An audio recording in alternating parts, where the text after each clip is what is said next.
Nous allons terminer ces séances en parlant principalement des pyroxènes et des amphiboles. Nous avons parlé dernièrement des olivines, et les olivines sont des minéraux que l'on peut confondre avec les pyroxènes. Nous allons donc essayer d'être précis sur les critères de détermination. Alors, les pyroxènes sont des inosilicates. Ils peuvent être orthorhombiques ou monocliniques, ce qui nous différencie d'emblée deux types de pyroxènes, ceux qu'on appelle les OPX et ceux qu'on appelle les CPX. Les CPX, en fait, vient de clinopyroxène. Lorsque l'on a une section de pyroxène, on va plutôt tomber sur des prismes assez trapus. Ils peuvent être un petit peu allongés, comme on voit sur le deuxième dessin, ou le troisième, mais en général, d'une façon générale, ils sont moins allongés que les amphiboles. Là, je fais plutôt une comparaison avec les amphiboles. Et quant à la forme, ce qui, moi, m'aide à différencier parfois les olivines et les pyroxènes, quand c'est difficile, eh bien, c'est le fait que lorsque l'on a une section comme celle que vous avez sur la droite du document, section qui est nommée ici basale, vous voyez donc deux clivages, nous allons y revenir. Eh bien, les pyroxènes présentent des sections qui sont pas forcément toujours carrées comme celle-ci, mais en tout cas qui montrent, si vous regardez bien, souvent trois angles successifs. Donc si vous suivez l'un des côtés, nous ne passons pas directement d'un côté à l'autre, qui sont à 90 degrés, par un angle, mais par une petite troncature. On voit souvent ça sur les pyroxènes, qui peuvent être confondus parfois avec des olivines. Et lorsqu'on a au contraire un angle pointu, vraiment aigu, qui pourrait faire penser à une sorte de pointe comme ça, eh bien c'est plutôt le cas chez les olivines qui, je vous le rappelle, lorsqu'elles ne sont pas émoussées, lorsqu'elles ne sont pas en grains, même si elles se présentent souvent en grains, sont hexagonales, mais avec ces angles pointus. C'est une des différences qui me permet parfois de trancher entre olivine et pyroxène, mais nous allons voir que ce n'est pas la seule. Nous distinguons évidemment les pyroxènes en LPNA et en LPA. Je vous rappelle qu'on lit parfois LN à la place de LPNA, ce qui signifie lumière naturelle, même si c'est un abus de langage de parler de lumière naturelle. La vraie dénomination, c'est lumière polarisée non analysée.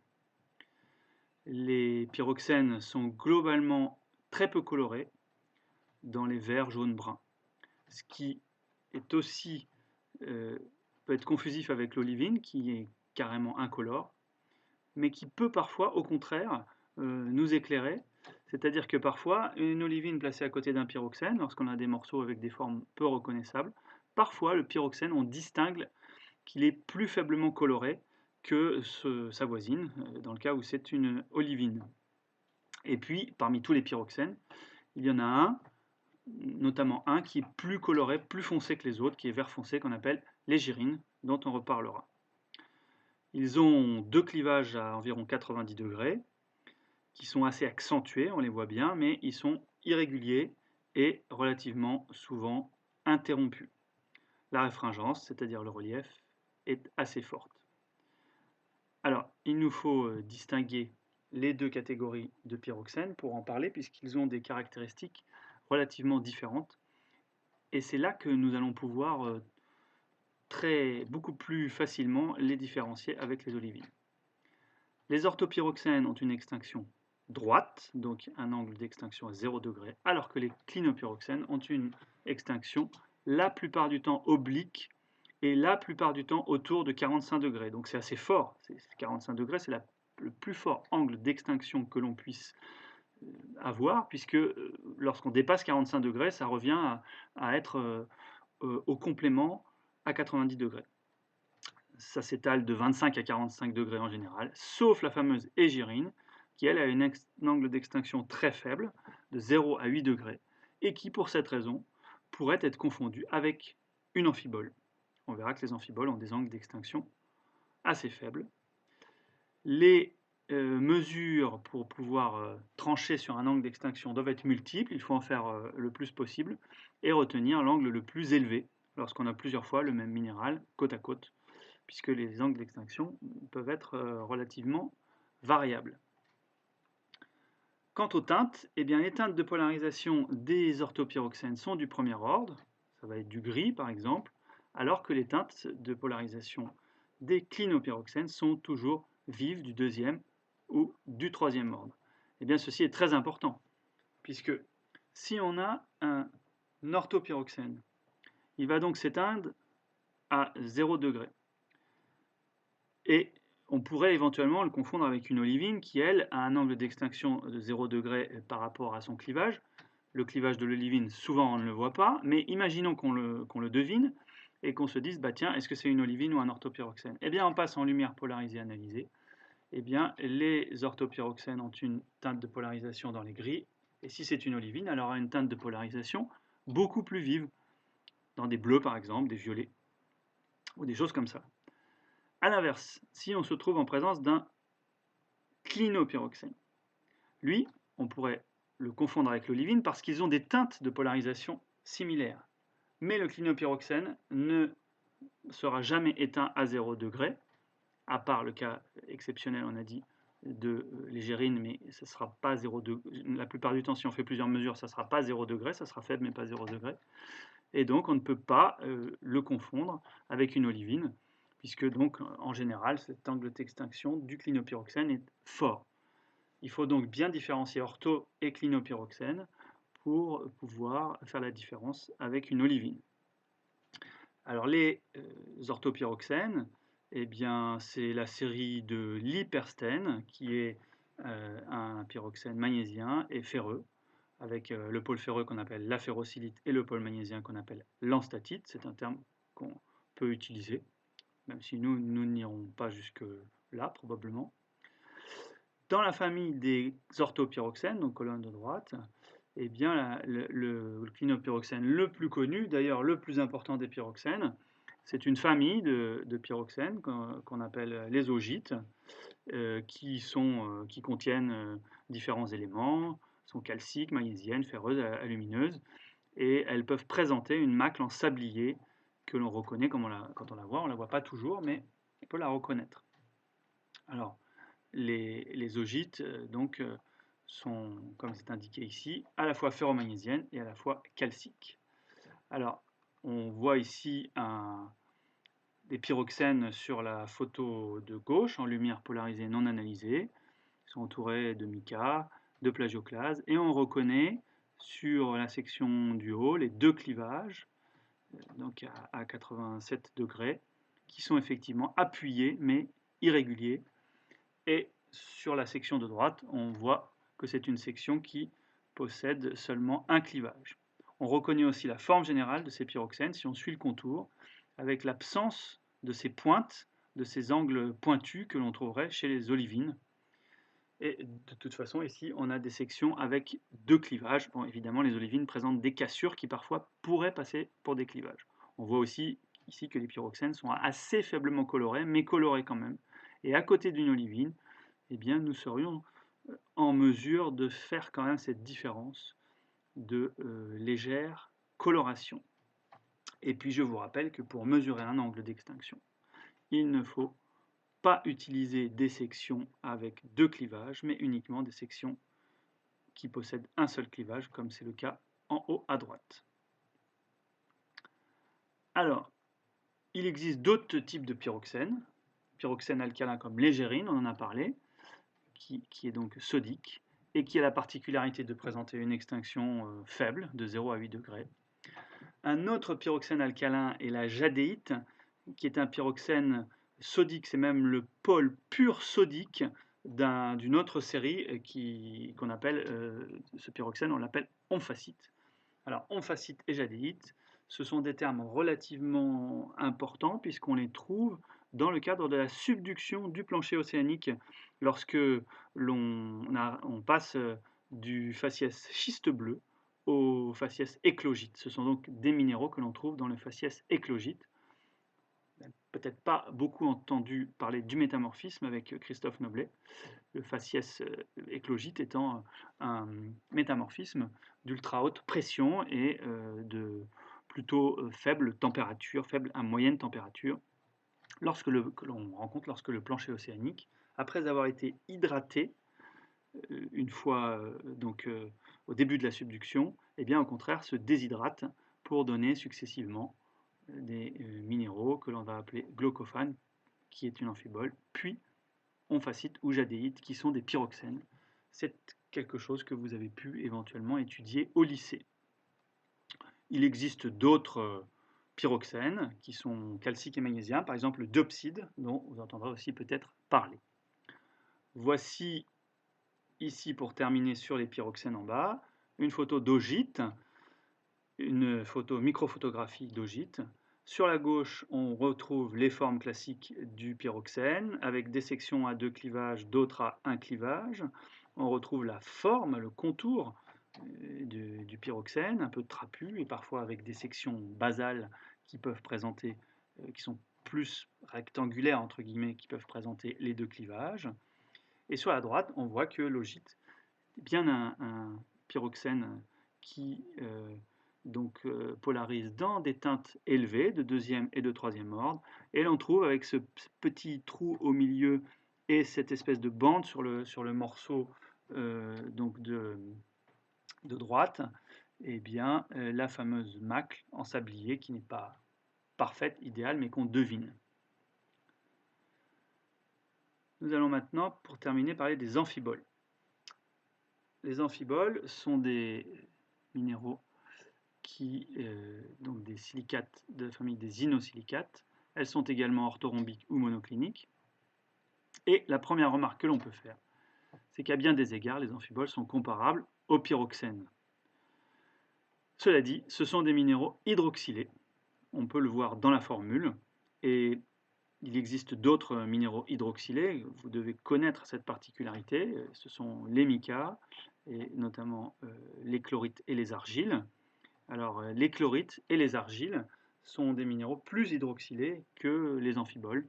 Dans leur formule, on peut retrouver par exemple dans les chlorites qu'il y a 6 OH dans la formule, associé à l'ensemble, le noyau silicaté, si je puis dire, alors que dans les amphiboles, on retrouvera 2 OH. Voici la forme un peu plus allongée d'une amphibole qu'on appelle la hornblende, avec une section dite longitudinale, donc allongée, et une section dite basale, qui sera plus carrée. Alors ce sont donc toujours des cristaux prismatiques, donc qui peuvent aussi avoir une forme proche de celle des pyroxènes, mais qui la plupart du temps sont plus allongés. On a parfois, pour certaines amphiboles, une forme en fibre, en baguette, voire en fibre, que l'on appelle dans ce cas aciculaire, adjectif qui décrit une forme en aiguille. En lumière polarisée non analysée, on peut voir, selon les sections, si c'est une section basale, les 2 clivages qui sont non plus à 87 degrés, comme dans le cas des pyroxènes, mais à 55-56 degrés. Donc, c'est assez différent et l'angle complémentaire est environ à 125 degrés pour que l'ensemble fasse 180 degrés. Le relief est variable selon les espèces et la coloration est aussi variable. Les amphiboles orthorhombiques, ferreuses et magnésiennes, sont peu colorées avec du pléochroïsme. Et puis les amphiboles monocliniques, elles, qui contiennent aussi calcium, aluminium, sodium et potassium, eh bien, ce sont la série de l'actinote, qui est une amphibole calcique, incolore, jaunâtre ou verdâtre. Alors, l'actinote, eh bien, vous en entendrez peut-être aussi un petit peu parler quand vous entendrez parler du métamorphisme. L'une des plus connues des amphiboles étant la hornblende. La hornblende a sa déclinaison verte, qui contient du calcium, du sodium et du potassium, et sa déclinaison brune qui est, elle, riche en fer. ce qui explique sa couleur, et qui a parfois une bordure opaque d'oxyde de fer, et que l'on appelle, pour cette raison, puisqu'elle est plus riche en fer, elle se trouve dans des roches plutôt basaltiques, notamment dans le basalte, et on l'appelle la hornblende basaltique. Il existe une autre amphibole monoclinique qu'on appelle le glaucophane. Alors parfois on lit le glaucophane, parfois on lit la glaucophane. J'ai plutôt tendance à dire la glaucophane, mais bon, voilà, à vérifier, qui est une amphibole sodique et qui a des couleurs plutôt bleu lavande, voire jaune, avec un pléochroïsme. Cette amphibole est très importante puisqu'on la rencontre dans le faciès schiste bleu dont je vous parlais tout à l'heure, qui est un faciès de haute pression et de basse température que l'on trouve avant le faciès éclogite dans lequel eh bien, la glaucophane a laissé place au grenat, je n'en ai pas parlé, mais surtout à l'omphacite ou la jadéite, qui sont des pyroxènes issus de cette glaucophane. Cette glaucophane, si on considère que l'on parle d'elle au féminin. Pour reconnaître une amphibole en lumière polarisée analysée, eh bien, on peut dire que les teintes de polarisation sont quand même assez variables. Elles vont du premier ordre jusqu'au troisième ordre, en passant sur le deuxième ordre. Elles sont quand même plutôt généralement vives, hein, plutôt deuxième ordre ou troisième ordre. Alors, leur extinction, elle est rarement droite, ce qui veut dire qu'elle pourrait être droite, mais rappelons qu'il faut faire de multiples mesures pour mesurer l'angle d'extinction d'un minéral et déterminer celui qui est le plus fort. Et la plupart du temps, c'est un angle d'extinction oblique mais faible, qui est souvent inférieur à 15 degrés. C'est-à-dire que on va trouver des hornblendes vertes avec des angles d'extinction de 5-10 degrés, c'est assez courant, hein. Donc voilà, on reconnaît typiquement un angle d'extinction faible mais non nul. Et puis pour certaines espèces, et selon les sections évidemment, comme tout cela est assez variable, on peut aller jusqu'à 25 degrés. Rappelons-nous que 25 degrés, on commence à taper dans le plus faible des angles d'extinction des pyroxènes, des clinopyroxènes, hein, puisque les orthopyroxènes on est à 0. Si l'on met de côté les gyrines, qui pourrait être encore plus confusive, puisqu'elle aurait un angle d'extinction qui ressemblerait très fort à celui des amphiboles. Donc vous voyez, si c'est tranché, si c'est bien caricatural, c'est-à-dire si on a une amphibole à 0 à 5-10 degrés d'angle d'extinction, bien facile à reconnaître, et si d'un autre côté on a un clinopyroxène à 45 degrés, il n'y a pas de problème. Mais si on se trouve dans une situation limite, eh bien, on peut douter, voire devoir regarder d'autres sections, multiplier les observations pour pouvoir trancher, lorsque c'est possible. Les altérations des amphiboles, eh bien, elles s'altèrent en des minéraux très importants, la chlorite, les épidotes, le talc et la calcite. La chlorite est un minéral très important puisque ce minéral vert, qui est hydroxylé aussi, qui est très proche des argiles, hein, ça serait un minéral entre les mica et les argiles, eh bien c'est un minéral qu'on rencontre dans le cadre de la subduction, qui est quand même l'exemple classique dont on parle quand on parle du métamorphisme.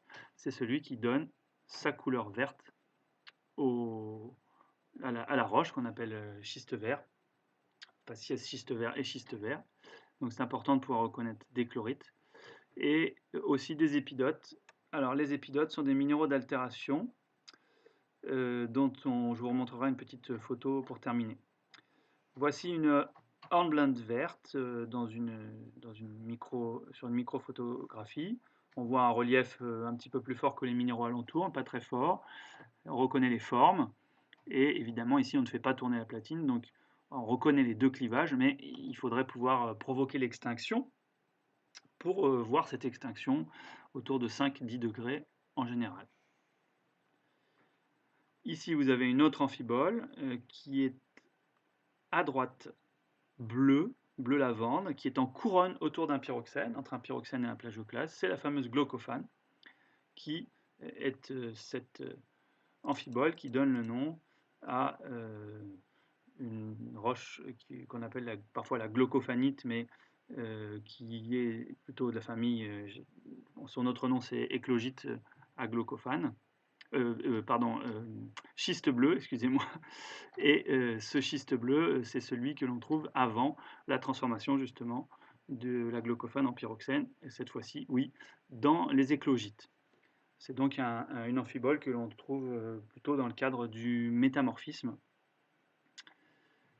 Et donc elle est très différente de l'amphibole que je vous ai montré précédemment, de la hornblende verte, puisque celle-ci est exprimée dans une roche magmatique sous forme de beaux cristaux bien cristallisés, dans une roche ici grenue. Ça pourrait être le cas par exemple dans une diorite, qui est une roche intermédiaire entre des roches basiques à ultra basiques comme les gabbros, et les roches plutoniques basiques et ultra basiques comme les gabbros, et des roches plutoniques acides riches en silice comme les granites. Par exemple, on pourrait la trouver là. Alors que la glaucophane, c'est un minéral qui se met en couronne autour du pyroxène, qui a réagi avec le plagioclase, le pyroxène ayant réagi avec le plagioclase pour former cette amphibole. Donc c'est une genèse très différente et bien évidemment des critères de reconnaissance plus difficiles, pas forcément plus difficiles parce qu'elle est en couronne et c'est un critère important, mais plus difficile aussi parce que c'est plus petit, moins clair, moins évident qu'un beau grain avec de belles limites. Pour terminer sur cette présentation, et nous ferons des exercices pour reconnaître des pyroxènes et des amphiboles à la suite de cette dernière partie. Je note qu'il existe beaucoup d'autres minéraux, il en existe des centaines, mais certains sont importants à reconnaître, je n'en ai pas parlé ici, par exemple le grenat, je n'ai parlé quand même dans le cadre des éclogites. Il est reconnaissable au fait que c'est un minéral cubique et qu'il est toujours éteint en LPA. Je vous rappelle que tous les minéraux s'éteignent 4 fois par tour en LPA. Les épidotes dont j'ai déjà parlé, qui sont des minéraux hydroxylés et qui contiennent du calcium, ce qui veut dire qu'ils résultent de l'altération d'autres minéraux calciques, comme des amphiboles. Ça peut être par exemple des amphiboles. On voit ici en lumière polarisée analysée une épidote qu'on appelle la pistachite, qui est plutôt verte pistache en lumière polarisée non analysée, et qui est particulière puisqu'elle présente ce qu'on appelle un manteau d'arlequin, ici en lumière polarisée analysée, c'est-à-dire des teintes de polarisation relativement anormales et assez variées qui donnent cette impression de manteau d'arlequin. Voilà, vous retrouvez ce terme de manteau d'arlequin. Parfois la pistachite n'est pas appelée telle quelle puisque c'est un nom qu'on utilisait surtout dans le temps, donc vous entendrez peut-être d'autres noms. En tout cas, c'est un minéral qu'on observera probablement pas cette année, même si on avait été en salle, on n'aurait probablement pas été jusque-là. La calcite, qui est dans le cadre de ces roches endogènes aussi, alors surtout pour les roches métamorphiques, un minéral d'altération, lorsque l'on a des minéraux calciques qui ont été altérés. Elle est plutôt incolore en LPNA avec des teintes blanc gris grisées et des teintes lavées, c'est-à-dire une énorme biréfringence. Les teintes lavées sont les teintes du 4e ordre.